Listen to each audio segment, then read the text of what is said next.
Hey everybody, Thomas here. So due to some errors, I have accidentally recorded all my footage in time lapses, so I'm just going to be voicing over it for right now. So I'm working on a 5-liter V8 oil pump from a truck, and this is a external gear type pump driven by the distributor, so it spins at half of engine speed, and the average flow rate per minute of most usual oil pumps is 3 to 6 gallons, so it's pretty high. And there's also different types of gear oil pumps, such as the internal or external gear type, which are driven by the crank and they spin at engine speed. There's also the rotor type, which is driven by the crank as well, and then the gear rotor. The gear rotor has two gears, one inside gear and one outside gear, and both of them spin. And the internal gear has one less tooth than the outer gear, and so it spins and generates pressure. It's pretty smart design, pretty cool. And so another feature of the features of the pump are the inlet, the outlet, and the pressure relief valve. The pressure relief valve located at the outlet is limited to the lowest amount of pressure that is able to lube all the components in the engine. So the lowest pressure in the relief valve will be able to lube the entire engine. So yeah, and then the spring tension that's in the pressure relief valve determines the pressure that it needs. So some checks that you can do once you finish disassembling your pump is you can do a visual inspection on the gears and the pieces that are inside your pump. You can check for, scoring, damage, stuff like that. And, you can, if there's lots of scoring and stuff like that, you may have to repair, replace, or whatnot. But if it looks okay, you should be good. There are other measurements and checks that you can do, such as clearance checking. So you can check the clearance in between the gears, feeler gauges. You can check like how much the gear teeth have worn down, so you can use micrometers, stuff like that. It's pretty useful stuff, but I'm not going to be doing it in this video. It's not super important for this pump right here. And yeah, so as you can see here, this is the internal gear type. It's just got two gears that spin and they build pressure. It's extremely simple, and it just spins, the oil flows through, and it just works. So yeah, so the inlet is usually a mesh covered part, and it blocks dirt and particles, or most of dirt and particles, from getting in. It's not amazing, and yeah, it works pretty well.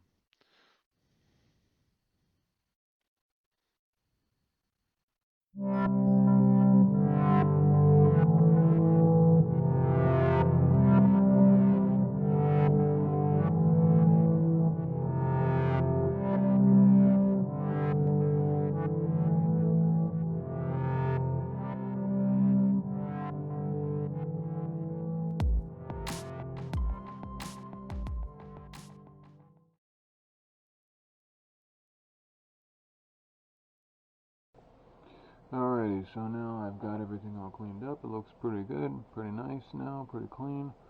So what I'm going to do is I'm going to start reassembling. So obviously the first step, this is the last thing that came out, so I'm going to put this shaft back in with the gear on it. So it slides right into that hole there. And then the next gear, I'm going to put the cover on, and then I'll put the bolts in, and it'll be all done.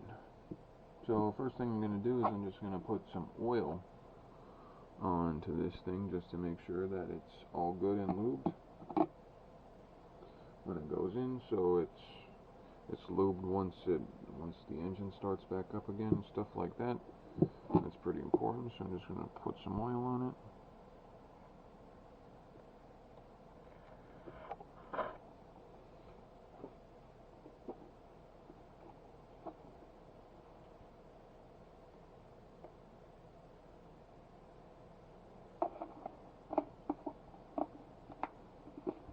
Alrighty, so the oil's on it. It's good. Just move it around, it's pretty nice. There we go, put it back in. Spins super smooth. Now, so we'll put the next gear in. So this oil that poured on the floor on it. Put it back in. It goes like this.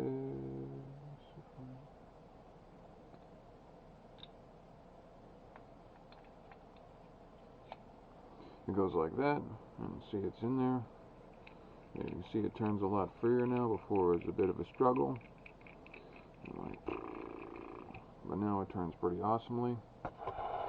So now we're going to want to put this on. So obviously, for this part is actually kind of important for the pump, and it's that you want to have the outlet or the inlet part in the proper spot, because if you had the inlet right here,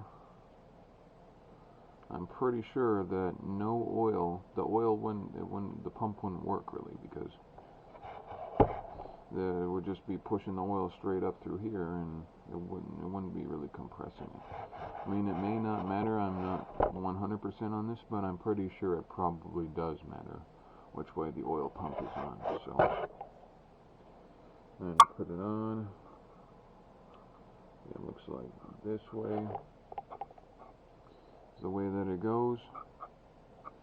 And so I double check that. I actually did take a picture before I started, so I can double check my thing just to make sure I got it in the right spot. Alrighty, so yeah, the pump does, in fact, it goes like this. So now I'll put the 4 bolts in, and then it will be all back together and ready to go. Alrighty, so I have the pump reassembled. It's all back together, all happy and ready to go. It spins very well now. And yeah, so one other thing that I would do before I put it back into the vehicle, back into service, is probably just pour a bit of good new oil into the input, and pour a bit of good new oil into the output, and pour a bit of good new oil into the input. And then I would just, spin this around so that it gets spread all over the inside of the thing, so that way the pump doesn't run dry for those first few seconds on first engine startup, because this can cause real damage to the pump, and it can cause damage to the other engine components as well, because the pump isn't pumping oil immediately right off the bat, right? So there's going to be a few seconds in between when oil gets to the rest of the engine and when it hits the pump. So this is also why you use assembly lube when you're doing engine rebuilds and stuff like that, because that's what helps lubricate the engine for those first few seconds while the engine has no oil in it. Or, well, it doesn't have oil. All the oil's in the oil pan. So yeah, so this has been my video on rebuilding an oil pump, and hopefully you enjoyed it. And yeah, thank you.